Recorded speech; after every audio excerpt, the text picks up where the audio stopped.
Kayak Fishing Obsessed podcast. We'll be sitting down with a fresh guest each week. Someone who shares the same kayak fishing passion that runs through our veins. We're talking kayak anglers, kayak companies, lure experts. Heck, anyone who's got a story to tell about landing the big ones from a kayak. We're setting our sights on becoming the #1 kayak fishing podcast in the world. You'll get a chuckle, a grin, and hey, maybe even a belly laugh. Because we believe in the power of humor. But above all, we're here to educate and inspire. So, whether you're a seasoned kayak angler or just dipping your toes into this exhilarating world, join us on the Kayak Fishing Obsessed podcast. It's time to reel in adventure, camaraderie, and the joy of the catch. Here's your host, Darren Wendell. Fish freaks, welcome to episode number 136 of the KFO show, Kayak Fishing Obsessed. And tonight, you guessed it, it's got to be a banger. And we're going to be talking about something that might make a few of you a little uncomfortable. What if the reason you're not catching more bass isn't the lake? What if it's not the weather? What if it's not even the fish? What if it's you? And more importantly, what if artificial intelligence could actually prove it and help you fix it? Well, tonight we're diving into something that's pushing right up against the edge of what bass fishing has always been about: instinct, experience, time on the water.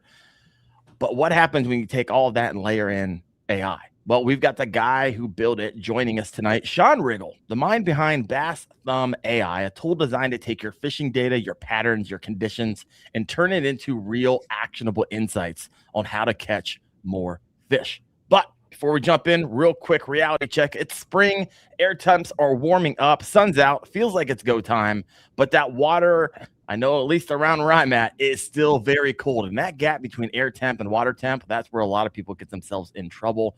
And what turns a good day on the water could be bad real fast. So here's the deal. That's not just something that we mentioned. That's one of the core things we teach inside of KFAST, Kayak Fishing Advanced Safety Training.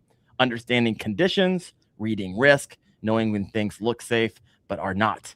And so if you haven't yet, go check out KFAST at kfast.co, take the basic course, and get certified. All right, guys, the question I've been waiting to ask all week. Wyatt, still got a job, brother? So it's kind of on pause because they can't actually fire me right now. Oh. So in between all of my taking time off to go fish, yeah, I've had jury duty since Friday. Actually, since Wednesday. Since past Wednesday. Gosh, you actually have to go in every day, or are they like canceling it? I've been in every single day. All right, so you've like been selected. You're going through like yeah. I've been whatever the legal term is, embarred. So someone in here who's a lawyer can tell you, but I've been set in the jury, so I have to show up and be there from 8 o'clock in the morning. Well, you're part of the jury. Yeah. Oh yeah. Oh wow. Yep. You can't talk about it at all, can you? I came back. I came back from a tournament. I was at work for like 3 days, and then I was like, "Hey, I have to leave. I'll see y'all hopefully soon." And it's been a week tomorrow. That's amazing. So a week ago today, Wyatt was supposed to be at work, but he's decided not to go and just to be late and show up to the podcast instead. That's dedication, folks. That's the co-host that I want on the KFO show. You're the man. Yep. I love it. All right. So for those of you just tuning in, you might be like, what in the world are we talking about? We have a little bet going that Wyatt's not going to have his job by the end of the month, end of April. So we will see. We will see what happens. We got over and under. I don't think Wyatt even thinks he's going to have his job by the end of April. So we will see what happens. My boss, I think, is officially back, but I don't know because I still haven't been there. Well, we will be chiming in next week and the week after. We will figure this out. All right, folks, let's bring our guest on tonight. Sean, welcome to the show, brother. How you doing? Hey, fellas, doing well. Thanks for having me. Well, I'm excited about tonight. I know this is interesting, and I would imagine you probably run into this from time to time. Like people in technology and bass fishing, a lot of times have a really strong opinions on it. I always even get a lot of like comments like, "We don't need more AI in bass fishing. We're doing just fine." Blah blah blah blah blah. And I've heard it all. Right. At the end of the day, we're not stopping technology. and you can grumble about it as much as you possibly want. It's not going anywhere, and people will always be adopting it. But this is, I think, what people think tonight's going to be about. It's going to be a little bit different than you thought it was about, because as I was getting to know kind of what you do at Bass Thumbs AI, I realized it wasn't probably what a lot of people think it is. So really quick, let's back it all up. I love to share a little bit of the story. What was the I've had enough moment where you said there has to be a better way? Yeah, absolutely. And before I get into that, we'll give a plug for KFast. So being a year into kayak fishing, I was, signed up for KFast after hearing about it from Darren. And I was on the couch, completing my basic course. And my wife walked up. She's like, "What are you doing? Like, whose videos?" Because she hears Chad Hoover's voice. She's like, "Who the hell is that?" I was like, "Oh, I'm taking a kayak safety course." And she's like, "That makes me feel better when you're out on the water." So if you don't want to do it for yourself, do it for your wife. Like, she will feel more confident in you going out. And make sure your wife walks in the room while it's playing as well. So there you go. That's the real key right there. Yeah, totally. Yeah. So how I got to like making Bass Thumb, picked up a kayak. Ben grew up in the middle of Pennsylvania. I fly fished all my life. So right in the middle of Pennsylvania are some of the best fly fishing in the country. And, really end up, going into bass fishing, catching smallmouth on the Juniata, the Susquehanna rivers. But there's not a whole lot of lakes in the middle of Pennsylvania. So fast forward in life, like kind of stepped away from fishing. Life got busy, had kids, all that stuff. Picked up an Old Town PDL 120 a little over a year ago and started fishing lakes around North Jersey. And actually, North New Jersey actually has a ton of lakes. They're incredibly highly pressured because there's a bunch of lakes. There's a ton of people too.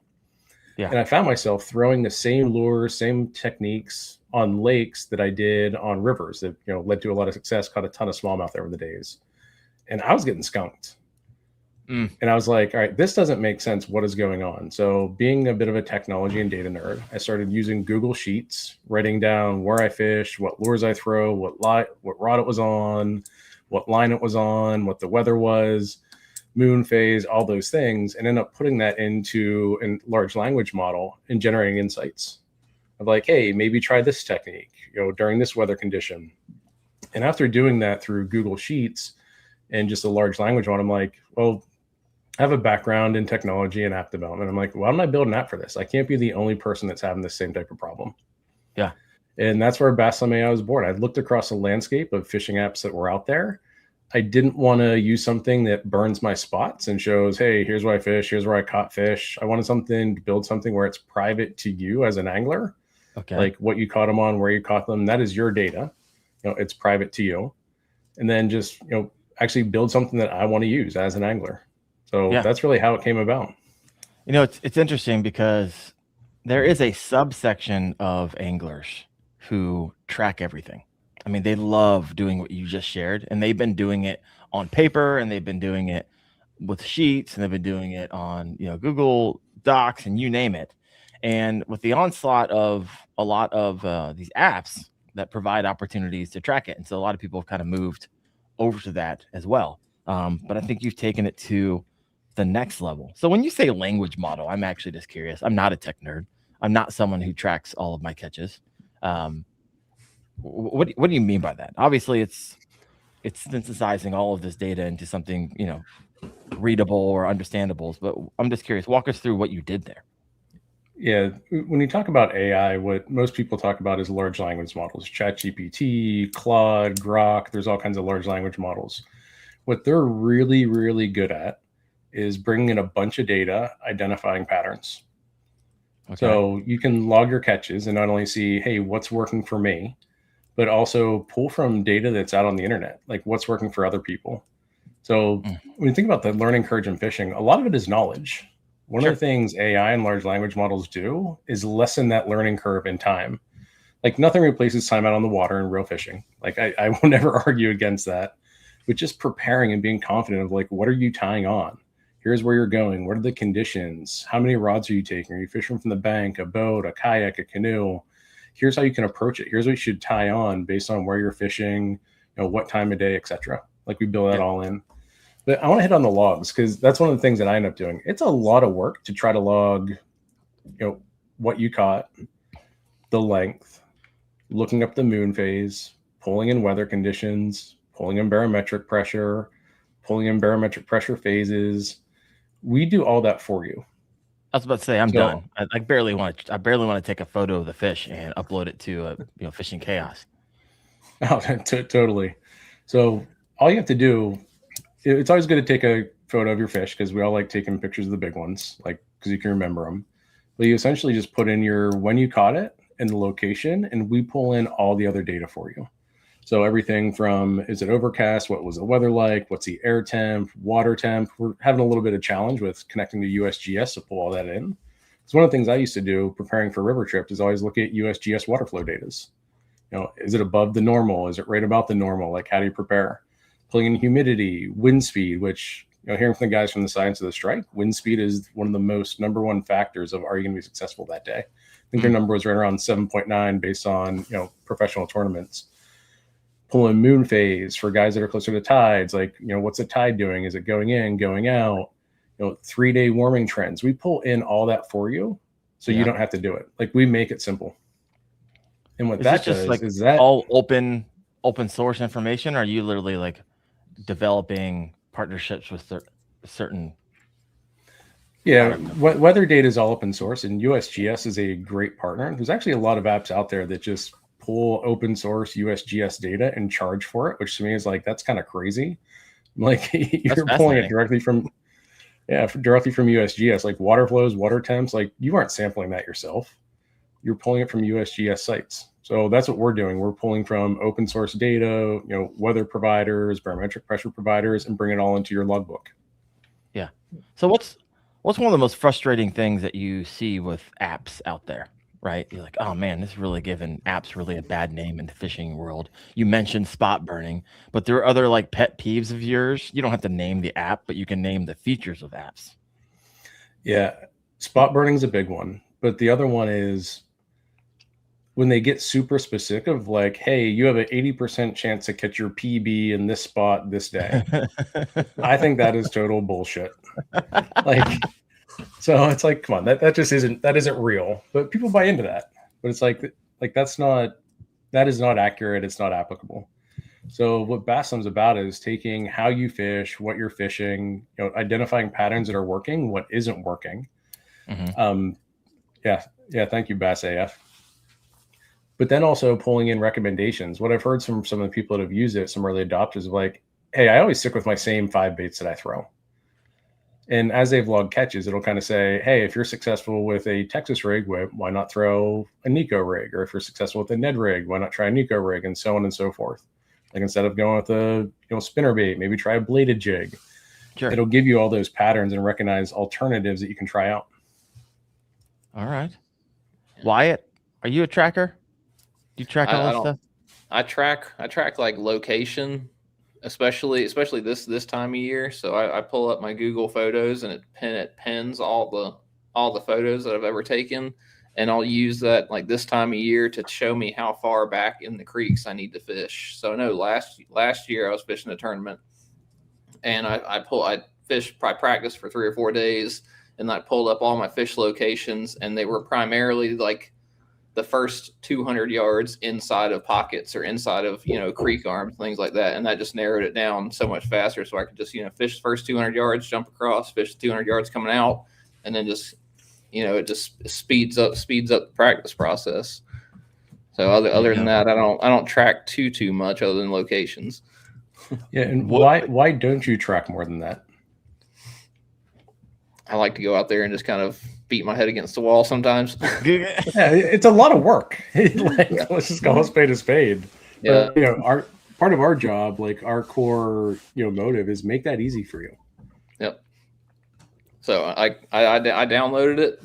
It took less than 2 minutes to download, and logging a catch looks like it'll take me less than a minute to throw one on there. So, one of the features we actually built in is bulk loading. So you can go back, search in your Google Photos for bass or fish, and just select all the photos. Right. Yeah, they're all timestamped, and it'll pull all that in for you. So you have a jump start.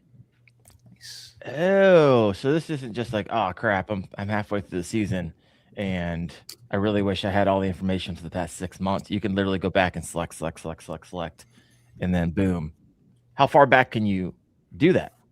Let's see. I've done it as far back as a couple of years. Oh, wow. Okay. So you back can, like 3 years. okay. So this gets really exciting. So for someone who's like, oh man, if I don't want to start doing it now, it's going to take forever for me to start building, an actual case for support and for the, coalesce all this information to give me actionable data. You're saying, holy crap, if you want to, you can go back and select new bulk uploads on 1,000 fish and boom. It's going to give you all the juice. Yeah, absolutely. We don't have the exact date and time. That's a little bit more tricky, the exact location when you do bulk upload. Okay. But usually when you take a picture on your phone, it has like the location data. It's a little bit tricky to pull that. So that's one of the things that's on our roadmap for a couple months from now. So you can bulk upload. We'll pull in the exact time and location. You don't have to put any of that in. Then you can go back in, put the lure, if you remember that, the lure color, level of the water column, top, middle, or bottom. And then it populates everything else for you. All right. Yeah, I just threw them in there just a minute ago, and it's got the times and everything on there. Oh, you're gonna create more of a monster. We don't need to give Wyatt any more juice out there. Yeah, he's gonna be all first place now. Good, yeah, exactly. I'll have a little bit of free time whenever they fire me. So, oh my gosh, so good. Here's a question from the audience listening from Jared Booth, 9382. What about water visibility? Like how clear, clean, murky, muddy? Because it's my understanding that this is hard to pull on the regular because it's pulled from satellites, right? And then one, it could be really, really expensive to get that access because it's satellites. And I know a lot of app companies, what they'll do is they'll take instead of buying like the whole lake, they'll just take they'll buy a little section of it and they'll just apply it to the entire lake, which we all know that's not how lakes work. So walk me through, did I nail that or am I off a little bit? No, you're spot on. So we don't have water clarity in yet because it's expensive to pull in. Like you have to get the right provider, get the right contract. If you notice, it's free right now. But we do have down the road, like if there's some paid things that are just more expensive for us to pull the data, absolutely we'll build those in. Like one of the things that what's free right now? The app itself. The app's free? I was gonna hold on to this question. Everyone keeps asking the question, how much is it? How much is it? How much is it? What's the cost? And you're like, we're just giving it away. You're like freaking Kayak Jack. He's like, I make all these lures. How much are they? 32 cents, and it's yours. Yeah, absolutely. Right. Why free? We were able to make it free because myself and the other guy that I work with, it's just two of us that have built this whole thing. Yeah. Like we have the skills to do it. We don't have to pay a team to do it for us. Like we go fishing, we use it, we make improvements. So we're able to provide it for free. Like there is overhead costs of like the servers to run it on. Every time you call AI, it's a couple cents. But our plan is like longer term, build in some paid features like water clarity. I want to integrate with Navionics because I still use my Navionics app on the side. Would love to incorporate that into our mapping features. But the core of fishing apps, it's really, you can break it down to 3 phases. It's planning, logging, and learning. And one of the things like why Bassam AI, a lot of the apps right now focus on planning. So what's the water clarity like? Where am I going? We started Bassam AI to focus on the logging and learning side of things. Sure. We're not ignoring planning. Like that's coming up, later in the year and really, focus on that. But it's really, log your catches, learn from that. The analytics view, even if you're a tournament fisherman, like really, really impactful. I'm kind of looking at my app on the side, all my fish, like the majority of my fish are caught under 30 bars of barometric pressure.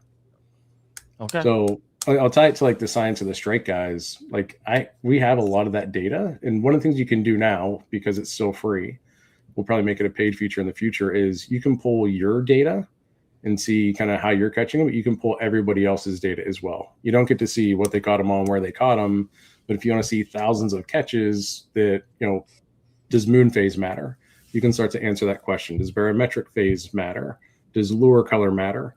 You can pull out, you won't be able to see like who actually caught it, where did they catch it, but we can aggregate some data that isn't burning any spots or giving anything away. Right. Just to answer scientific questions that people have been wondering for a while. How much does this matter? A lot of people will regurgitate something they've heard, and enough people do that, and it sounds like it matters, but does it actually? And that's why I love Science of the Strike. By the way, just book Science of the Strike again hopefully have them on every like other month for all of eternity. I loved having those guys on. Also, Wyatt, as you notice, I got good internet. Had that installed yesterday. Yep, I very nice. fired my old internet company, and so good to go there. I love it. Oh, Wyatt's like, I don't have good internet. He's like, I'm out of here. I'm out of here. You internet shamed him. Yeah, I did. He's like, all right, I don't have good upload or download speed. I'm out of here. Real quick, you mentioned, we'll hop back into this. If you have a question for Sean, go ahead and throw that in the comment section. I will star that and we will get back around to it. It's a funny comment from Steven Sturgeon. I don't want to be here to hear this one. I fired mine just now. I know. We thought we internet shamed you and you bounce off. Wyatt, found out my mouse has extra buttons. So. Oh, that turns off your computer? That's weird. I don't know if I was holding it over something, but. All right. Learn new things every day. Steven Sturgeon said, Wyatt, where do I send my entry fee? Might as well cut out the middleman. Oh my gosh. This is awesome. Real quick before I ask that question, I got another question from Chris Lasdens coming over from Facebook. So if people don't know this, like I stream to 8 different places at once. And so whenever I say like right now we have 65 people live, which is awesome. Thank you so much. Hit that like button. But you might be on Facebook like, what are you talking about, Darren? You only have 15. No, it's all coming into one central location here. So question we got from Chris Lasdens, will you be able to pull weather history as well? Yeah, absolutely. That's in there now. It's in there today. So even when you upload prior catches, you get to pull in, will pull in for you the weather of that day. You know, back up to, I haven't tested out completely, but I pulled in pictures of fish, some 21-inch smallmouth from 3 years ago on the Susquehanna. The things that I'm really proud of today. 21. 23 would be it. You're a freaking animal. What in the world? No. But it pulled in all the weather data for me. So it's like, hey, you can start to identify that pattern. It was overcast, which no surprise to anybody. Yeah. One other thing that's really cool about the app is we partner with the guys from Dark Horse Tackle to build in a seasonal challenge. And what that does, if you sign up for it, again, it's free for right now. Any of your catches, once you sign up, we review them. If you take a picture of it on a bump board or a measuring tape, then we will allow you to fill out the game board for, is a fish 15 to 17 inches, you get 1 piece, 18 to 20 inches, 3 pieces, 20 plus, you get 5 pieces. And it's really a self challenge right now. But what I like about it, and I use my own app, is it really pushes me to catch bigger fish. So like going along that curve of like, hey, I'm just out looking, catching numbers. I'm like, no, I want to fill up my game board, compete against my friends. So I'm really targeting bigger fish. Yeah. Steven Sturgeon asked the question, can you pin the app so we can see it? Really, you just go to your Apple and it's Bass Thumb. Is it Thumbs or Thumb?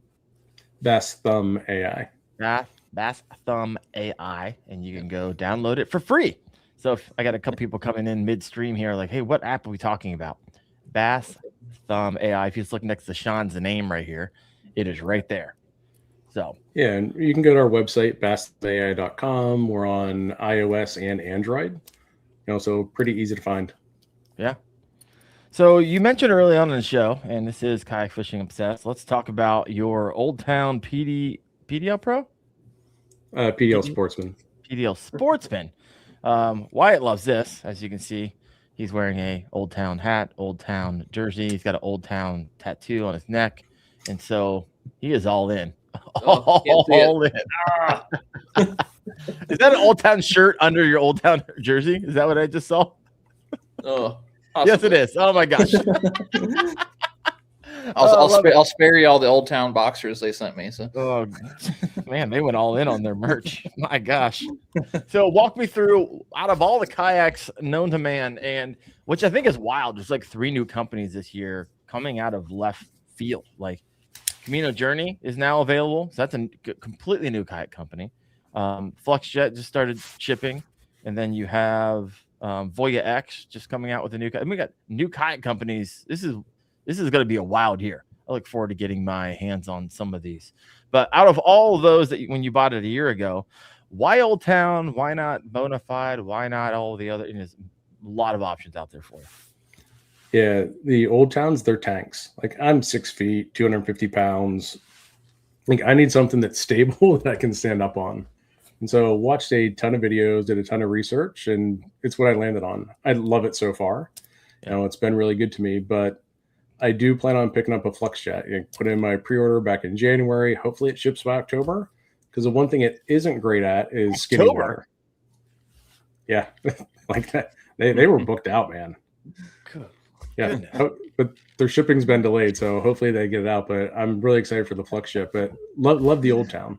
Like, it is great for lakes, bigger rivers. Just mounted an anchor wizard on it. This past weekend, had the fish finders. Really enjoy the PDL drive. Like, the thing moves, like, easy to control, and it's super, super stable.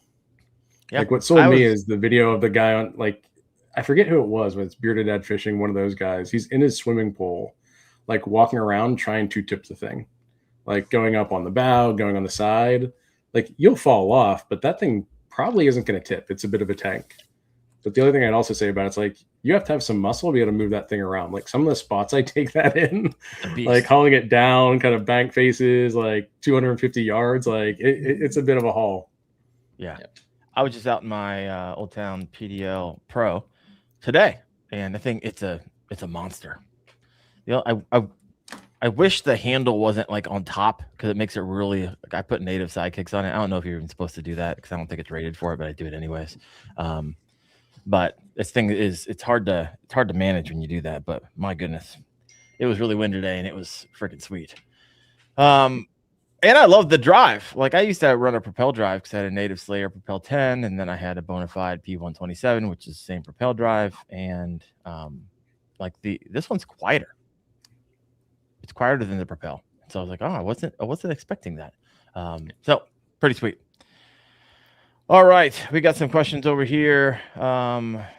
Steven Sturgeon Wyatt says, "Hope you don't show your Old Town tramp stamp." Yes, we all. Oh no! I got to hit the X-rated button, and I don't want to do that. So please don't. Old Town. Oh, we don't think we've ever done this before. Let me know what kayak you were running in the comment section. We got an Old Town fan here from Trevor Wagner. What's up, brother? Good to see you. We keep on seeing each other at the same boat ramp at Gunnersville every single year for nationals. So let me see. Bass AF 817. So I helped the guy carry his. Dang, that thing is heavy. I fished my 136 on the Susky last year. And dragging that thing across rapids and everything. Oh, I hear you on that. I've been there. So are you gonna get a river kayak, Sean? Yeah, I was between the Bonafide RVR and the Flux Jet came out. I really like the Flux Jet, like jet drive and skinny water. Sure. So being able to have a motor on it, like, and especially if you're fishing by yourself on a river, like, if you're not fishing with somebody else, it's a challenge, right? Because like where you put in, you have to get back to it. So excited about the Flux Jet to be able to do that.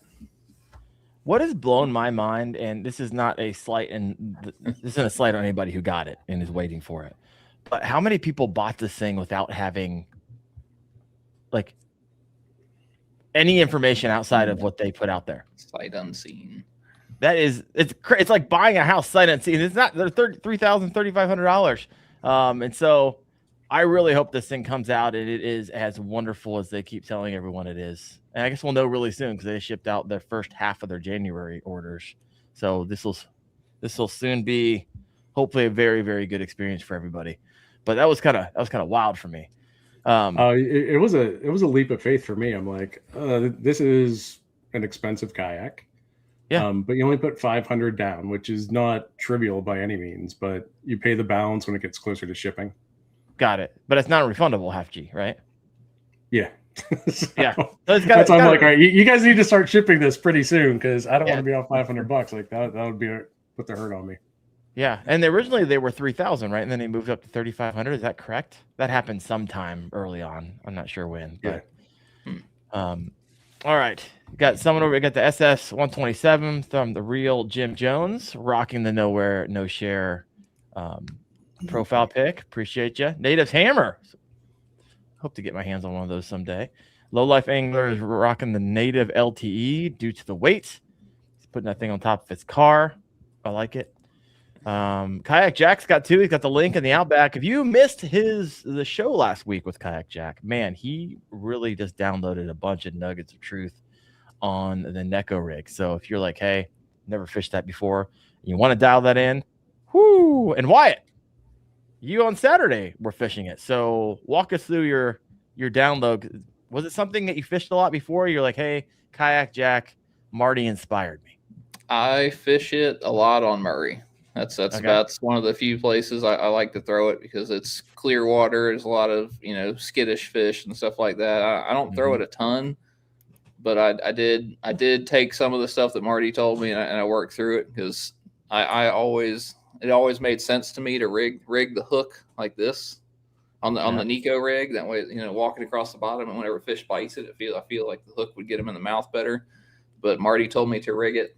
Let's see if we can rig the hook like that, and my hookup percent, like my landing percentage, went significantly up because I had those times whenever I'm fishing it, I'm like, I feel like I'm losing more fish than I should, like more fish than just to kind of get that sixth sense, like maybe I feel like I'm losing too many fish on this, so I changed the hookup and I lost one out of like 15 fish. So yeah.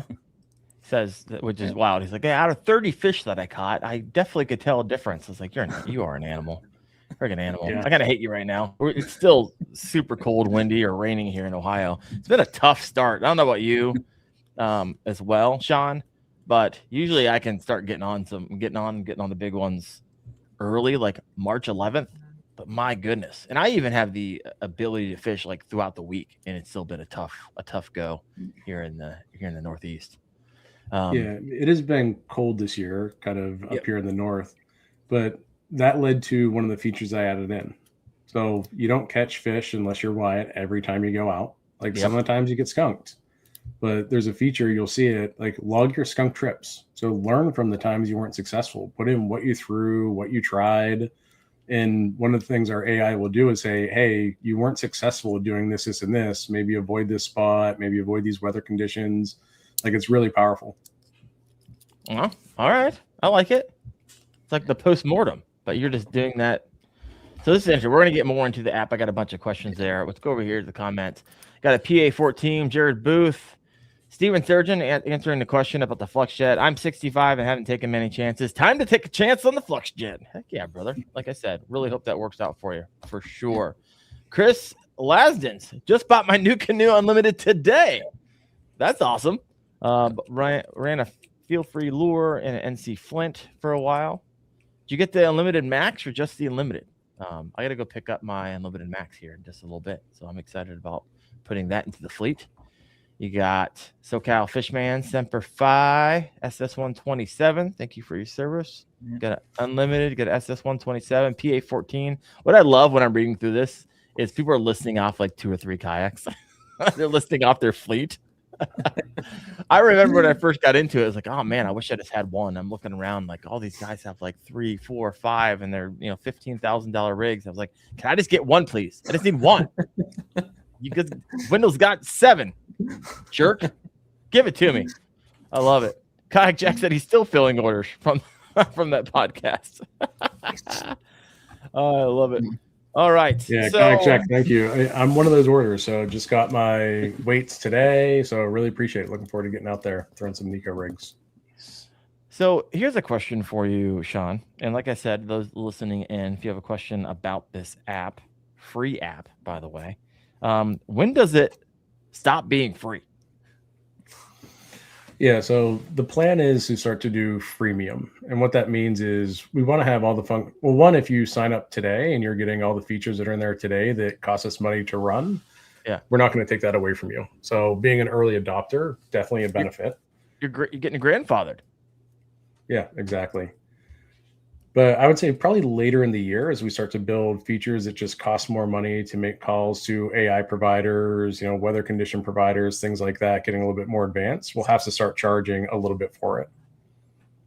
So I think once Marty signs up and starts logging 2,000 bass a year, he's going to have to start charging. Yeah, exactly. Fortune. You don't know Marty and his administrator. He used to be an administrator. Sitting there, ding, ding. Yeah. Ding. Oh, he might skew the LLM's analysis a little bit. It might just say, throw a Neko rig, throw a Neko rig, throw a Neko rig. It's like, Marty, you're throwing off the data here. Go tell your wife, hope she likes ramen noodles, because Marty's going to wipe you out. I freaking love it. So what, you don't have to answer this as like, hey, this is like the business type of thing, but I'm really curious, like you mentioned it costs a couple cents to do this and a couple, I mean, is that how that works? Or do you have like every time you tap into like an AI feature? I'm wild. That's wild to me. Yeah, every time we make a call to like OpenAI or Claude, so one of the AI providers, it costs a couple cents. Oh, how many? Right now we're. So every time like you make a call, does that mean every time I like upload a fish or something like that, it costs a couple cents? Or how's that? Not a fish. So anytime. So there's two key AI features. One is the AI trip plan. So you say, hey, create me an AI trip. I'm going fishing in this spot on this day from this time to this time. I'm fishing from the bank, boat, kayak, canoe, targeting these species. It'll create you an alert. How many rods are you taking? It'll create you a plan of, hey, try loading up, tie on the night before, your rod's this way. That's always good to prepare, saves you time when you get to the water. And gives you an hour by hour plan of what to fish where, which rod to use, gives you some ideas. Like that costs a couple cents for us to do. Same thing, there's an AI coach assessment. It looks back over all your catch history and says, hey, here's what's working well. Here's patterns that are successful. Here's what's not working well. Here's our alternatives to try. It'll even say, here's some new techniques to try, and it actually links to Wendell fishing videos to learn those different techniques. So that hack job, that costs everybody on the internet to choose from, and you chose that no talent clown. Man. Yeah, exactly. Got to start somewhere. OBS and the Nico rig is going to be the only thing it suggests anymore. Yeah. When someone, it's going to cost them a couple cents too to listen to the ad. So I get a couple cents every time someone watching one of those videos. I love it. Yeah. So you mentioned like, good. Finish your thought because I have this written down. I won't forget it. Yeah, I see a question from Bass AF. So any species of fish, absolutely. Like it's geared towards bass fishing. Smallmouth, spots, largemouth. But when you're out fishing for bass, especially on rivers, you're going to catch walleye, you're going to catch pike, you're going to catch pickerel, you're going to catch bluegill. You can log those as well, and it'll give you the analytics for those species. But it's heavily geared towards bass fishing. Yeah. Do you work with your friend who helped you get this up off the ground? Yeah. So when I graduated from college, started a career in software development, I started like on a Monday. He started on a Wednesday. So I would say, hey, you're number two. Yeah. But it's just been the two of us getting off the ground. He's really my Android specialist because I'm an iPhone person. To get up and running on Android, needed some help, and he's more technical than I am, candidly. So one of the things we're going to lean into later in the year, and this will get a bit in the technology weeds, is agentic flows. And what that means is we can create essentially AI bots that are experts in like lure color, lure selection, pattern recognition, get really specialized AI agents or bots. He's going to help create that in the orchestration layer. So the AI knows what to call when to provide the best guidance and advice. You just use a lot of words. It's going to be science with a strike. But it sounds well, here's the beauty of it. You don't have to know a thing about AI to use it. Like even my wife's a marketer and she's like, do you want to have AI in it? I'm like, for now I do, because I think it's a separator. But you don't have to know anything about AI to use it. That's the beauty of it. Like you don't have to open up a prompt window, do any of that. No prompt engineering. You log your fish and you put in where you're fishing. You ask it for advice and it gives it to you at the click of a button. It is all working in the background. So this is the beauty of, if you're like, hey, I don't understand all this AI stuff, but you don't have to with this app. And it's free. Did not think that was going to be free. Bass AF has probably the most important question of the night. Does it suggest a cigar selection? That's what I need to know. I mean, I'm road mapping. I'm a loyalist to my Monte Cristo whites. So come on now. Like Monte Cristo whites, it's the way to go. The recommendation every single time. Yeah, exactly. Whites. The other thing I love about it, it's me and my buddy, we're avid bass fishermen. Yeah. It's built by bass fishermen for bass fishermen. It isn't some app that was outsourced to some other country to develop or an MBA project, things like that. It was really, hey, I want this to help me catch fish, to log my catches, to generate insights. And I have a great partnership with the guys at Dark Horse Tackle. Like, they're awesome. So second Ryan just went down and took first place at the Kayak Adventure Series down in Tallahassee. That a 17-hour truck drive from Tallahassee back up to Pittsburgh in Ohio. they gave me tons of ideas. Like they just hit me with a whole notepad of ideas. I'm like, thank you. That's what I love about it. Like log into the app. My email for Bassam is sean@bassamai.com. I'm on Instagram. I'm on Facebook. If you have any ideas, like, hey, it would be cool if it could do this, let me know. Like we'll put it on our roadmap. We see if we can build it. We can't say yes to everything because there's some things that are just like might cost like $500,000 to build. I'm like, no, we're trying to like take the low hanging fruit that we're able to build that's core to our mission. But yeah, give us ideas. Like, what do you want to see? Like, if you had a magic wand, what would a fishing app do? Like, we'll take that and we'll try to build it in, and we'll give you shout outs for doing that. How much time do you spend on this, like, after work? Because this is a side hustle, right? It is a side hustle. I have my day job for a demanding company in financial services. I also have 2 young kids, 3 and 6. So this is a nights and weekends. Yeah, this is late nights and weekends. Oh yeah, it's usually around this time I log in, start doing development, look at the product roadmap, do social media marketing. It is a nights and weekends thing.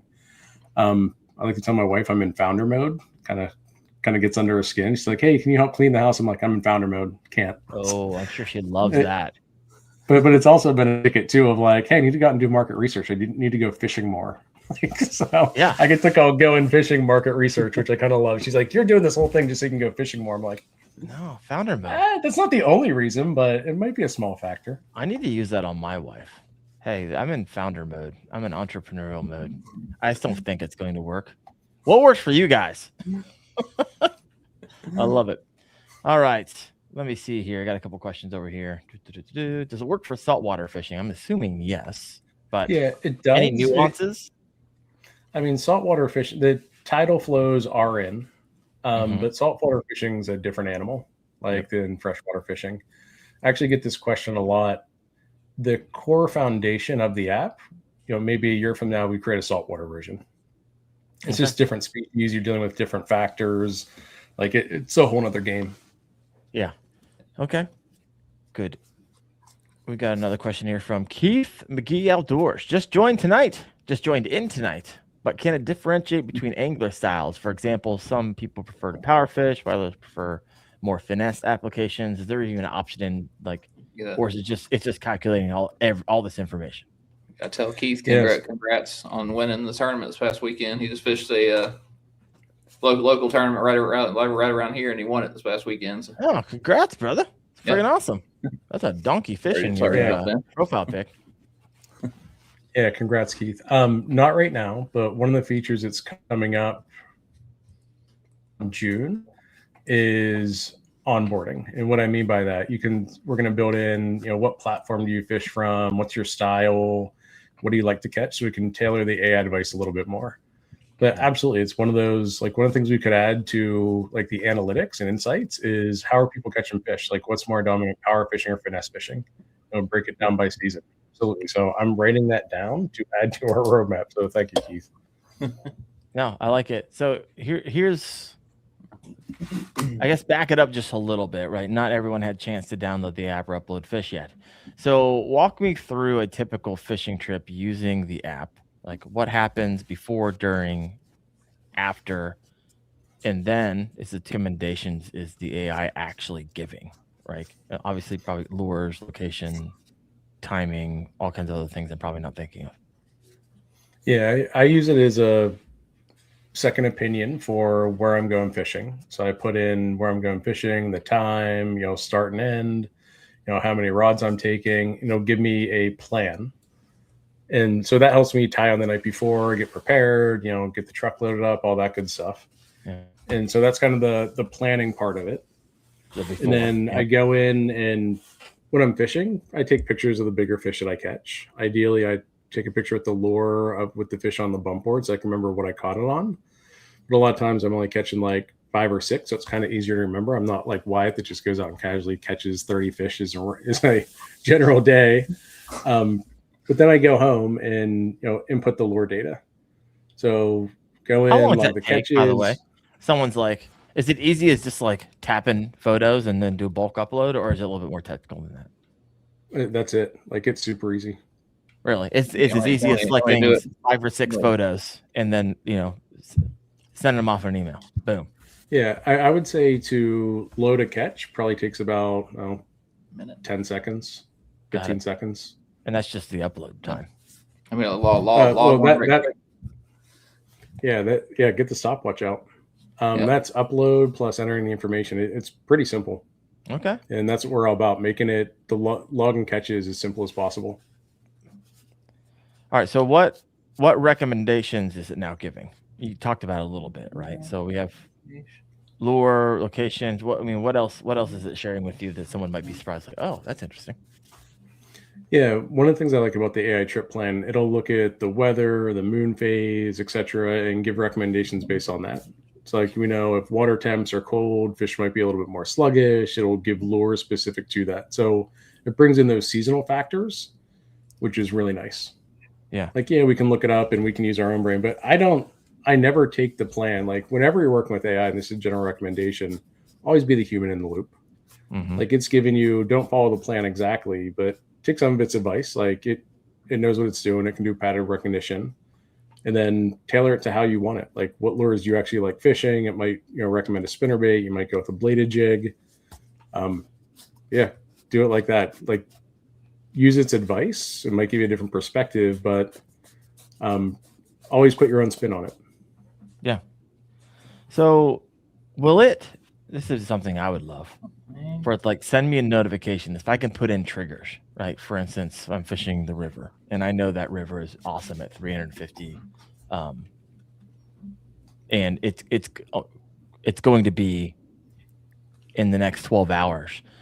If I could put in, is there certain parameters that I could set it up where it like sends me a notification like, hey, your perfect conditions that you love to fish the rivers on is coming up in tomorrow morning at 8:00 a.m. Is there things that? It's not in there yet, but it's on our roadmap. Okay. So really say, hey, you're planning on fishing this spot. Here's what worked for you last time. Like this is when you fish this type of river, these similar conditions. Here's what really led to your success. Yes. Or your lack of success if you're getting skunked. Sure. That is on our roadmap. We call it kind of micro coaching. But yeah, absolutely. I just put down, I'm literally writing ideas down as we're talking. No, I like it. Notebook problems. Sometimes you can't get away from pencil and paper. Yeah. Being able to send notifications like, hey, here's conditions you've been successful. Here's where you like fishing. Like give you a nudge to get out there. Absolutely. Okay. Here's some questions from those listening in. Can you input the amount of time you have to fish? Like for trip planning, yes. Yeah. But one of the things we have on our roadmap is if anybody's used the app Angler, like they have some good features, especially for river fishing, to go from point A to point B, log your catches along that route. That's some of the stuff we're looking at down the road. And one of the things that we want to do to make logging catches even simpler is do voice integration. So you might take a picture, you don't want to break out your phone, but just say, hey, log a catch of the picture I just took. It was on a Texas rig, green Senko on the bottom, like as an example. And that's some of the stuff we have further down the road. Oh, wow. So can I ask the question? And I guess I can ask any question. I'm the host. You don't have to answer it. But you talk about this roadmap. Obviously, you don't want to give away your entire roadmap. But what are some things that, if you would be willing to give away, some things you're like really excited about? Yeah, one of the things I'm really excited about is the agentic AI coaching. Like that'll take it to another level. For the layman, what's agentic mean? That's the AI bots that are super specialized in giving advice on a particular thing. So how does that make do you program that person? Do you like create like a, like ChatGPT, you can create a GPT for certain things. You do that, plus you give it a bunch of data. Like if you think about like a lure recommender or lure color recommender, it can give it a lot of data, similar like research from the guys from Science of the Strike look at. So it is a very smart AI, because what a lot of large language models do now is just pull from the internet and the wealth of information. But you can say, hey, start with what we told you know about, center around that, then scour the internet for other ideas. So it makes them really specialized. So you're placing really the core, and then they go scrape the internet for other reputable sources. Fascinating. Yeah, you place the core, it looks at your data, and then brings those together. And then if it doesn't have enough information, we'll scour and pull in other information and recommendations. Huh. Fascinating. Wyatt, what's going through your mind, brother? What questions you got? I'm just trying to figure out a way to integrate this to like. It would be so cool if you could just get everybody in a Bassmaster event, 200 people to log all their fish on one body of water. And that way, anytime anybody comes back to that body of water, you can just pull up just thousands of fish catches on one body of water. And you just, hey, I'm showing up here on this date. Tell me where to fish. It's just like this lure and this type and this depth level and stuff like that. Man. So yeah, that's actually... We're going to build that in. I'm not going to be able to get like all the Bass pros to use it, but that's one of the things we have on our roadmap that I'm excited about too. And this came about from, my business partner fishing up on the St. Lawrence River. And he's like, you're talking to guys at the ramp and they're telling you, hey, this is working, this isn't working, kind of simulating that. It's like, hey, how do we pull people that have fished this lake, how they've been successful, like lure recommendations off that. So a little bit more local to lakes and rivers. Yeah, that's definitely on our roadmap. How long has this app been available? So we went live on iOS back in January, and then we went live on Android the first week in March. So it is an app infant. Let me say it that way. Yeah. And initial feedback. What are you getting? Good and bad. Because you can't be perfect out of the gate, right? Let's be honest. Yeah, a lot of the feedback's been around the analytics and ease of logging catches, like how good that is. And like different lure recommendations, people are liking that because they'll kind of say, hey, I didn't think about this, or I stick to my 5 same lures. Yeah. Recommend some things. But our mapping isn't great, candidly, because that's one of the things you have to pay for more advanced maps to make those really good, to add in different layers, partners with Navionics. So that's a lot of the feedback we get, like, hey, could your maps be better? And yes, but that's a little bit further down the road, and that'll be, a not free version. Because we can't, eat a $25, $50 Navionics subscription as an example and provide it for free. Right. I can't go lose the house over developing an app. Let me say it that way. What's the most expensive part that you would actually love to pull the trigger on right now, but you can't because it's like, my gosh, it's cost prohibitive on so many different levels? Yeah, I would say Navionics integration. So it's one of the things that I pay for my own subscription. Would love to incorporate that. Like looking at depth maps, being able to see your catches on a depth map, using AI to identify the patterns. Like, well, we have in top, middle, bottom, but if we can get down to specific feet things we're caught at, like that would be huge. Like that's the one thing that's cost prohibitive right now that I'd love to include. How much something like that cost? Based on users? It's based on users. I think it's what kind of negotiation power do you have with Garmin? Like right now with a couple hundred people using it, I think they kind of say, hey, piss off. You're not worth our time. Talk to you later. Right. Yeah, exactly. But a couple thousand, I think they'll talk ball then. Okay. Interesting. Wayne Wright's got a question here. Is it available in Canada? I'm on the other side of the St. Lawrence. Yeah, absolutely. It works anywhere. Like not specific to the US, not specific, to North America. Works pretty much anywhere. We don't have, I'm assuming you're an English speaker. We don't have different language integration. Like it is in English. So that's the only caveat right now. All right. Awesome. Keith McGee, Outdoors. So many videos break down bass fishing lakes by either being a highland or lowland reservoir. Will the angler or the app be able to log the water body type? Not yet, but I'm writing that down is something to add in. And one of the things we'll be able to do, walking away with a crap ton of work, Sean. My gosh, that's like 7 long nights, not being able to get any sleep. Love it. Yeah, exactly. But one of the things I'll do is not make you put that in. Identify based on the lake, what type of lake is it? So trying to make logging easy, not have to enter more data. We'll look that up for you. Yeah. Okay. I like it. What's up, John G. Wilson? Thanks for hopping in. You got Hunting and Fishing Oklahoma said, I just downloaded the app. I like it.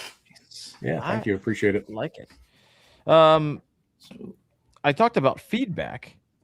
Now, the other question I have is like testimonials. Those are fun. When people's like, hey, I actually used what I put in and what you've created to coalesce into inputs that actually helped me catch my PB or a crap ton more fish.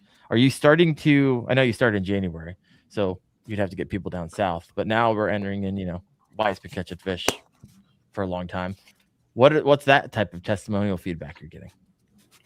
Yeah, so just about every month, I try to reach out to a handful of people on the app via email. Just ask, like, very candid. What do you like about it? What don't you like about it? Is it actually helping you catch more fish? Because that's what really matters. And what would you like to see in it? And so I actively engage people that are using it. I also have an advisory board set up of a handful of people, some guys from Dark Horse Tackle, a guy that's a fishing editor, Outdoor Life, a tournament bass fisherman, Armando from Bass Kayaks and Beer. So I have a handful of people that look at our roadmap on a quarterly basis and say, hey, here's things that we think would work. Or do they agree with the direction we're heading? So it's just kind of a pressure check from a swath of people throughout the industry to see if we're heading in the right direction. Yeah. So I get feedback from active users, but also from a board of advisors. Okay. Wyatt, any questions? Not so far. I'll say Chris right there has a question about integrating lake maps. Like, have you played around with like Smart Strike and things like that? Is there any integration that can be done with that? Yeah, that's where I was looking at Navionics, because in my opinion, it's one of the best out there. So would love to integrate Navionics into the app. Yeah. To really get the topography of the lakes. Yeah. I know, like Humminbird has a Smart Strike where you punch in, you say it's cloudy, you're fishing for largemouth bass. I'm fishing, the bottom half of this lake, and it's cold front conditions, and you punch that in on the map, and it'll highlight sections of the lake that you should check out. He's writing a ton of yeah. I'm literally I'm writing it down. I love it. This is like your think tank. Everybody here, you're making this app even better. So this is awesome. Here's a question I have for you, Sean, and it's one that kind of goes outside of the box of what we're talking about. But Fur Fishing has a question here, and I've always wondered the same question, because when I went to Humminbird a couple of months ago, I asked their R&D, like their lead guy, about when AI is going to be integrated into fish finders, and he's like, AI is already integrated into fish finders. Like, well, this is what I mean is like really integrated. Like, you don't have to think. You can just buy a fish finder that's connected to AI, and you can just type in, I'm on this lake, where should I go right now? And it's synthesizing all this information that's pulling from everywhere. Is that, how far in the future is that, do you think? Now, granted, this isn't necessarily, I guess it could be for what you're doing here, because if you could, as long as it's personal to the person, it's not being shared with the world, I could see how that could be wildly effective if that's integrated also with fish finder technology and sonar and, Live 360 coming out here soon. Like, what's your thoughts on that? I think we'll see that within the next 2 years. I mean, who's going to come out with it first? Possibly Humminbird. Like, whatever company leans into it, I think one of the things they'll have to do is Bluetooth integration with the phone to a specific app. So as phones get more powerful, they can run local AI models like on your phone as a device, like link that up to, my kids give me stickers on my phone. Yeah, it's they cute, know man. I love fishing, so they give me fish stickers. Works great when I'm in big professional meetings at work. They're like, what's on your phone? I'm like, love my kids. They know I love 100%. fishing. I love it. But yeah, as soon as they can get integration with the different devices to run an AI model on your phone, because I think trying to build into fish finders would be really expensive. Like, that's not their wheelhouse.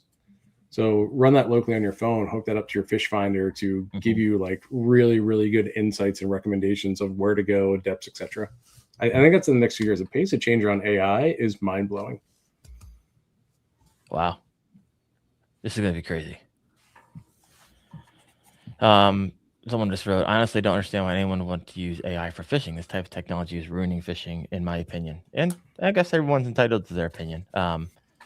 I don't think it's ruining bass fishing. I haven't noticed any uptick or downtick in the amount of bass that I'm catching. Like, it's been pretty steady since I've been fishing for the last 5 years.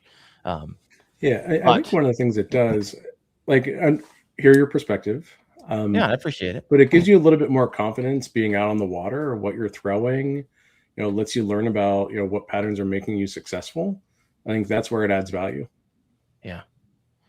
That's what I like about your app. It's not like taking everyone else's information and then saying, hey, this worked for everyone over here, and they're all like just putting in random information. It's not even true in the wrong places just because they don't want to share other spots, and then you have a bunch of junk data. So how do you keep up with that, right? Not having junk data. How do you keep this thing squeaky clean so it is literally like to the T going to be wildly effective for that angler? Yeah. So that's where I need to, on our roadmap, is creating an AI agent to look at the data to make sure things are valid. Like, we don't want people putting in, hey, I caught a 90-inch largemouth as an example. That can start to skew the data, things we present. So using AI to look for things that are in like bounds of reasonable data, like data ranges. Yeah. So that is on our roadmap, just to keep the data clean. Like, we won't be able to challenge everything, but things that are egregious, absolutely, we're going to pull that out. Yeah. Okay. So what's the biggest improvement you've personally seen using your own system? Yeah, really trying different techniques, like not sticking to the same things that I think work. Like, really challenging me to throw, we mentioned Nico rigs. Like, that just was never on my radar. I was always a Ned rig person. It's like, hey, I'm going to start throwing a Nico rig. I was recommending that. Really throwing a lot more jigs. So not a huge jig fisherman, but it nudges me every time. It's like, one of your rods, you're going with 4 rods, tie on the jig. I'm like, okay, I have to try more jigs. But the other thing is, with the challenges, really catching bigger fish.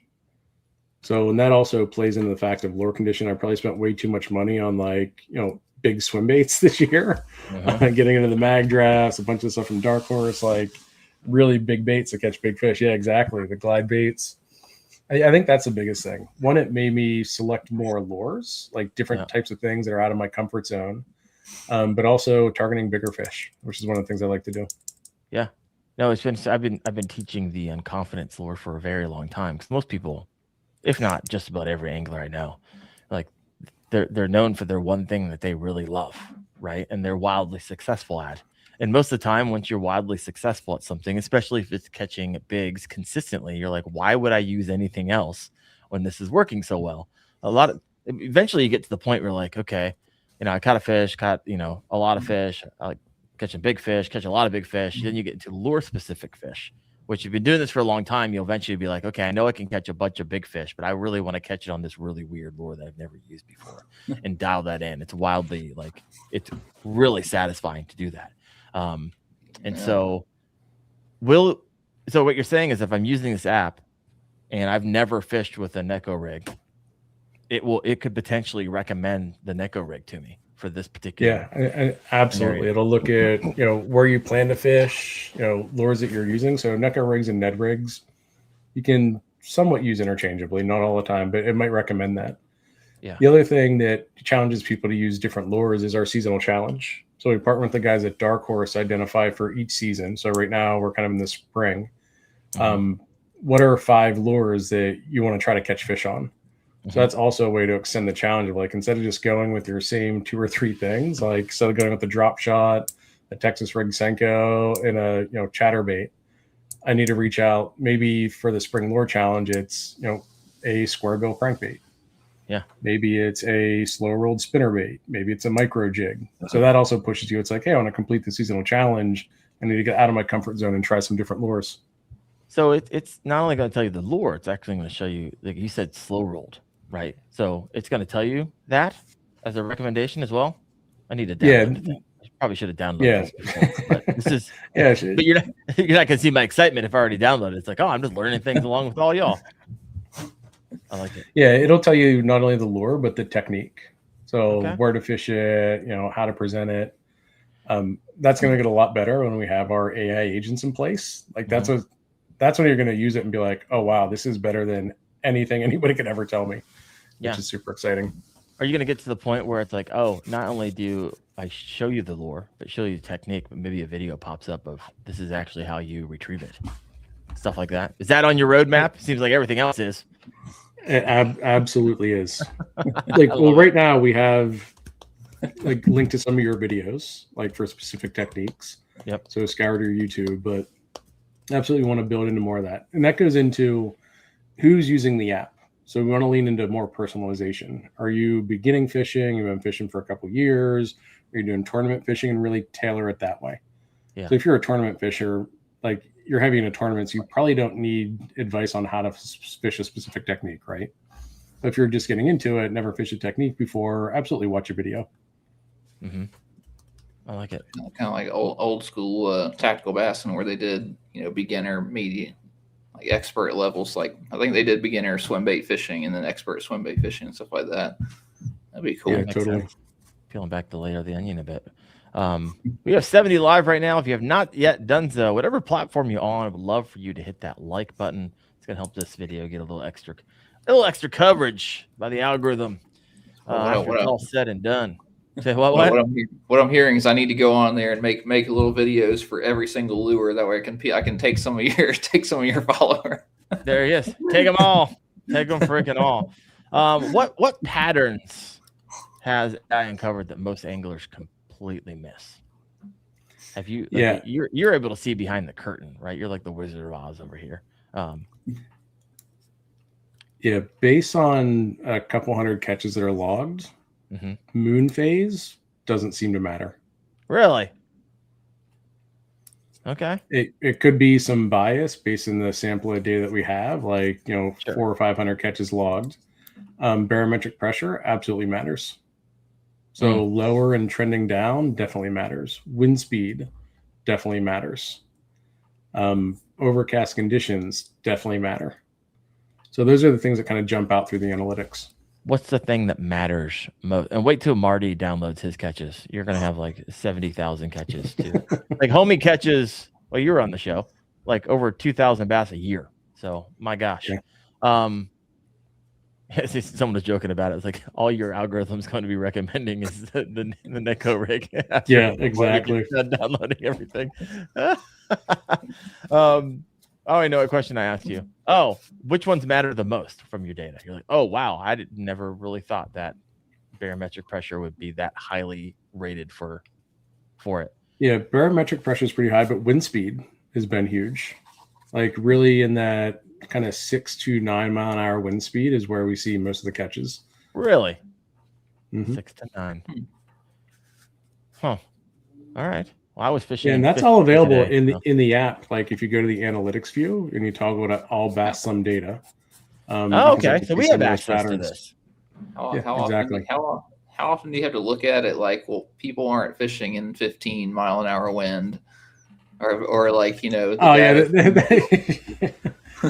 yeah, you're totally right on that. Like that's just part of, hey, this is self-reporting. Like we're not adjusting for, hey, yeah, it's gale force conditions. Like, please don't be out on your kayak in those conditions. You can't even cast like if it's too windy. So it definitely plays a factor. I wonder if it's going to start, like, if it starts telling you like the fish don't bite at night because a lot of people aren't night fishing, so it's going to have a lot of data on the daytime side. Yeah, that's where the agents come into play, because like, hey, fish do bite at night, so we want to make sure it doesn't skew it based on the data that's out there and how people are reporting catches. Because a lot more people fish during the daytime. Yeah, 100%. I got Stinky River Tom over here saying I have been using AI to help me research. It's been helping me a ton. I love it. You got Yak Bass over here. Technical question for you. I have no clue what it means, but it says, what does it mean when it says AI is not configured? Please set open AI endpoint. Yeah, Yak Bass. So you are on Android. I'm texting my partner right now. That's one of the bugs that we found in our last release that should be fixed by tomorrow. So we just got it working. It has to go through the Android release cycle, so that will be fixed. Yeah. Gotcha. All right. We got Mac 4. Jim and I had the correct location in lure style at Lake Brownwood. It made the adjustment for the weather change. I'm not necessarily following that. What's he saying there, Sean? Do you know? It sounds like he's using Google Gemini, which is a large language model from Google, and asking it for recommendations, which absolutely, like, that is powerful. But one of the reasons we created BASSum is for people that don't know how to do that and don't know how to write the prompts to get the right response. We make that easy. Got it. Michael Bradley's got the question. Is there a version that will cuss at me and tell me to stop being stubborn and try this? Not yet, but baby. On the roadmap, Michael. On the roadmap. Yep. Let me write that down. the grouchy AI coach. You have logged 3 skunk trips. Stop doing whatever you're doing. Throw this lure into the trash can right now. Yeah, I'll have to get AI to simulate Chad Hoover's voice and have it talk to you back in Chad Hoover's voice. I love it. It's like Navy language. There we go. Here we go. Question from John G. Wilson Fishing. Question: I'm logging a bass I caught today on Lake Sinclair, which I went to the map to select the location. It said Ivy Lake, which is wrong. So wait for me to edit it right. Yeah, reach out to me. I'll figure out what's going on there. Like, it should pick up the location exactly and pick up the name of the lake. Some of the times it isn't completely accurate, but yeah, let me know and I'll make sure that gets updated. Mm-hmm. So what's one of the feedback that you get? Obviously, I mean, we even had someone in the comment section, which I'm not trying to like throw anybody on their bus, but he was like, I think this is like unethical. And so do you get a lot of that, Sean? A lot of like people who are just like, it should be no electronics and back to the basics. And like, what's your thought process on that? Yeah. I mean, like I said at the beginning of the show, technology is not slowing down. And so you might not like it, but there will always be adopters of technology. And like you said, AI is moving at such a rapid pace. I don't think people fully understand what that really means. So I guess there's a couple questions. One, what's your kind of thought process on it in the context of fishing? And two, when you say it's moving at a rapid pace, like break that down for us, for those of us who are not like in it like you are. Yeah. Essentially what Bassam AI is and how AI works for fishing, it's your digital logbook. Like, so people forever have been logging their catches and notebooks, and spreadsheets. This is taking it to another level to make it easy, bringing a lot more insights. Mm-hmm. So I don't think it's like doing anything different. Of course, it's using AI to analyze patterns. Mm-hmm. So it's kind of like, hey, one of the best pattern recognition things you can do to actually figure out what's working. Because we all have recency bias or confirmation bias, and like, hey, this lure works for me in these conditions. AI will give you a reality check. Actually, here's what your data actually says. But as far as the pace of change, so what is it, 3 years ago? Like, AI has been around for a long time. Yeah. Like back in the day, they used to call it machine learning. Mm-hmm. But after ChatGPT came out from OpenAI, it really brought AI into the public lexicon. Yeah. And where that was at when it first came out, you heard about hallucinations, the data was wrong. It would tell you misinformation. You really don't hear about that anymore. Like, these large language models have gotten so good and so fast and been able to solve extremely complex problems. It's exponential growth. So it's just curving, extremely fast. And I'll get super nerdy for a second. So Please. If you've ever heard of quantum computing, like, that is here now. If you ever want to nerd out and hear about science fiction in real life, read the Google white paper from 1.5 years ago on quantum computing. Break it down for us. White paper, and this is Google, so a reputable company. It's not some guy in his basement. Quantum computing so computers are based on ones and zeros. So is a circuit on or off? Quantum computing, a circuit can be on, off, and on and off at the same time. So instead of base 2, it's base 3 math. And what Google said is quantum computing is the math calculations their quantum computer is able to do is unfathomable. It would take all the known computers in the world like millions of years to do. Like, we think it's evidence of alternate realities. I know I'm going off the rails, but just read that paper and you'll be like, is this real life? Like, is it like what? But when you take AI and combine it with quantum computing, that's when our lives are going to drastically change. Because that's when actually you get, super artificial intelligence. Like, that is way beyond the scope of this fishing app, but that's just general AI. Like, that is going to be a game changer. So when does AI become scary for bass fishing? Does it? Is there a future within our lifetime? Like, when this whole quantum computer meets fishing, meets fish finders, meets whatever it is, I don't know about it. Like, is there we're going to have an issue that we're going to need to address because we're getting so good at catching fish? Well, it'll help put you on the fish, but I think forward-facing sonar is probably a little bit more disruptive. Like, it's video game fishing, But whether it's forward-facing sonar or using AI to identify patterns or find places to fish, you still have to be able to catch them. Like you still have to know, how to fish the technique, like the physicality of it, feel a bite, what's a bite versus a snag. Like that never goes away. So one of the things AI won't displace is anything that is still physical. Like, yes, robots are going to come in and take away some stuff, but whether it's jobs that are involved in physical trades, like AI isn't going to displace that. It really displaces knowledge work. And so identifying patterns based on your logbook, like that's all knowledge, right? What lures to throw, understanding seasonality in bass fishing, like that's all there today. And it does that really well. But as far as actually going out and catching fish, like that still requires a lot of skill and it will never replace that.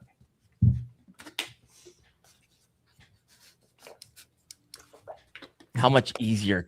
My question, I guess, is how much easier can it get? Like it usually takes someone a lifetime to learn all the knowledge, right? And by the time they, learn all that, they can't fish anymore because they're too old. But we're taking that lifetime and we're essentially saying it's on your phone. Yes. Right. Yeah. That's here now. Now you got 40 years of smashing them that people didn't used to have. Right. So that's pretty significant. And now if you do that at scale. Yeah, absolutely. That is here now. Yeah. So it's, the information's out there. Like, you could spend years reading books, talking to people, getting experience on the water. That's all knowledge. So AI is disrupting that knowledge and making it available to anyone, whether it's bass fishing, whether it's academics, whether it's day jobs. But you still have to go out and catch fish, with your rod and reel and lure. Like it isn't going to replace that. Like the minute fishing robots come out, like that's when I'm done. Like that takes all the joy out of it. Do you think, this is a fascinating question, will AI ever replace fishing guides? Because fishing guides, knowledge, right? A lot of times. They're not catching the fish for you. So yeah, I think it'll change what they do. So it's still hard to beat going out with somebody who really knows a body of water, the ins and outs. Like that is just tough to do with AI. Mm-hmm. And getting firsthand knowledge of like, hey, you're retrieving this too fast or cast here, like isn't going to replace that. So it might change some of the fishing guide knowledge of like, hey, just general insights or general knowledge about a location. But I don't think it displaces them completely. I can even say I'm excited on the 23rd of April going out with a fishing guide on the Susquehanna. I've been fishing there for 20 years. Yeah, I use AI for fishing, but this guy says he catches 10,000 fish a year on the Susquehanna. Like, I want to learn from him hands-on. Like, what are you throwing? Where are you throwing it?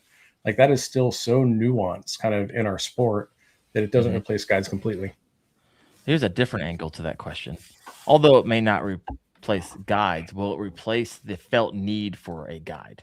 If someone has all this information available to them on their phone and it feels like, oh, this is more information than I can even like synthesize in my own brain, I can't even understand the information that's available to me now. Why would I pay for a guide? Do you think that happens more?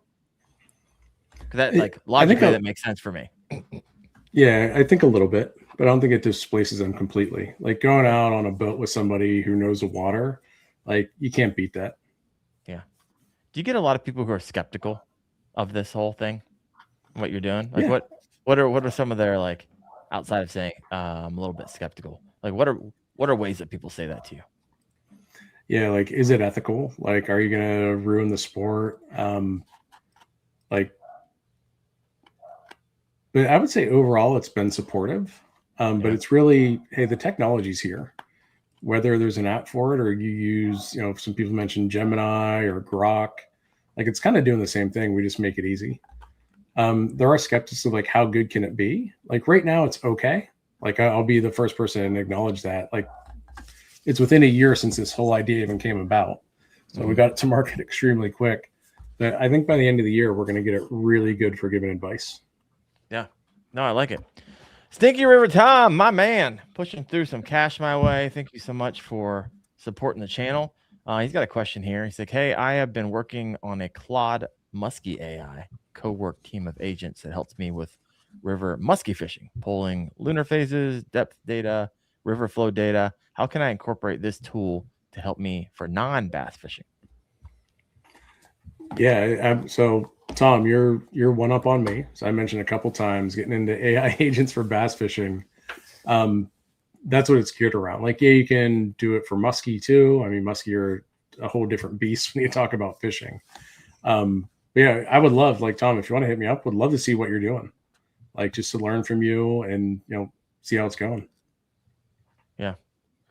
I'm trying to read this comment down here real fast. Wyatt, any thoughts on or final? We're at 121. I usually start landing the plane around here. If you guys have a last minute question, go and throw that into the comment section. What do you got, Wyatt? Oh yeah, I'm just processing all of it. Yeah, what's your thoughts? So break it down. Now you know what the app does. Are you using this thing? You're like, hey, I think this would actually be, because the idea here is that you can't remember. You think you can remember all the things that you're doing, but you can't remember it like AI, right? You're not going to be able to take all the weather data and all this stuff and remember all of that. So yeah, I mean, like the golden thing that kind of was sticking in my brain at the beginning of this was, so a couple of years ago, I went and fished down in Harris Chain in Florida, and my buddy and I got on a spot that was loaded with pre-spawn fish. I mean, he caught 113 and I caught 107 in like an hour and a half. The 2 years later, on the exact same day, seemingly the same weather conditions, I went out to that same spot and caught nada. So being able to punch that in and seeing what conditions am I missing? What else is out there? Punch in those fish from that day and then punch in the day, because I mean it was down to the exact same day. Like what other data am I missing and where should I be looking? So stuff like that where I don't I get at a loss for in my brain at a loss for I caught him here last year. It's the same seemingly conditions. Where should I go next? What's the next step? Yeah, I think that's going to help. Absolutely. Just what Wyatt needed, some more information to make him more lethal. You got the mudfoot. I don't know if I fully understand this question, but I think you might, Sean. Fishbrain has 20 million catches logged, and once they feed that into an LLM, I guess I'm not familiar with an LM, but you're shaking your head like you do. They will. You're right. They will have some interesting results. What is the value proposition of your app when that happens? Yeah, I would say we're first movers in this space, but yeah, Fishbrain is the gorilla in the room, right? Like they have a ton of catches logged, but what's fundamentally different between Baslam and Fishbrain is we don't share exactly where you caught the fish with other people. This isn't a social media app. So I would say the value proposition of the apps are fundamentally different. Baslam is for you personally. It's your information. We do show trends like from other people, stuff that's general. But Fishbrain, you can go and see exact spots on a body of water where people caught fish. Like we don't want to do that. We don't. Yeah, exactly. We don't want to burn those spots. Like that's not who we are. Yeah. Now, I guess I will ask a question. You said that's not who we are. Is there ever a day where you're like, hey, we might do this? No. That's one of our principles. Got it. Part of your DNA. Never going to happen, folks, in case you wondered. No matter how much money they throw at them. So this is an interesting comment coming from Hunting and Fishing Oklahoma. And I want to get your thoughts because I feel like it's more than this. I can see where it can help the new anglers that are just starting out and trying to figure out what lures they need to buy. And what would your response be to that? Yeah, that is absolutely true. I don't think it's just for new anglers, like people that are more advanced that do tournament fishing, like Wyatt's example. Like, hey, I was down here last year, same spot. Everything I remember stays the same, but we can generate those insights of like, actually, maybe the barometric pressure was different. Maybe moon phase does matter. Maybe it's wind speed. So it's things that you might, like our human brains really can't remember. We're doing that for, tournament fishermen, more advanced fishermen. So I think the analytics really come into play for people who are more advanced. Yeah, that's what I love about it. It's like, okay, I don't necessarily need a lure. And I might take a look at it, but what I love is just having all of my analytics being coalesced into a dashboard. Like that's absolutely. Like the AI trip planner, the AI coach is for people who are more on the beginner to novice. But if you're more advanced, your digital logbook enriched with a ton of data and being able to view that in analytics like that, that's powerful for anybody at any level. Yeah, 100%. We got Ben Fishing 85, new angler here, still saving for my first kayak. This type of info is priceless to me. Awesome, man. Glad you're getting some value out of the live. 60 people live right now. Appreciate y'all chiming in and learning about this. Sean, what's one question I didn't ask that I should have? I think you covered it. Wow. Look at that. Yeah. Hosting Appreciate you guys having me on, waiting to see where Wyatt ends up. And yeah, excited about to see where Bass Thumb goes over the next year. Yeah. It's been a pretty quick ride so far. I'm sure. Silverpunk 2427 is a trip planner active. It says AI is not configured. Yeah, Silverpunk, you're on Android. Yeah. I'm gonna text my partner right now to see where we're at with the release. So it should be fixed by tomorrow. Your partner's gonna be like, what in the world? You need it is the joy of like developing a team of people or an army to like say, hey, this needs to be fixed. It's me and him. Like that. Yeah. That's what it is. How long is your roadmap? Because I would imagine you think of new things. Sky's the limit, really. Yeah. I have I have a lot of experience in my day job as a product manager. And what that means is building software and products. Been doing that in financial services for the past 20 plus years. So I keep a high level roadmap, at least a year out, like a year to 18 months, focus it on the next quarter and get granular on specific features to build in. Mm-hmm. So, well, Wyatt, any other thoughts, comments, questions?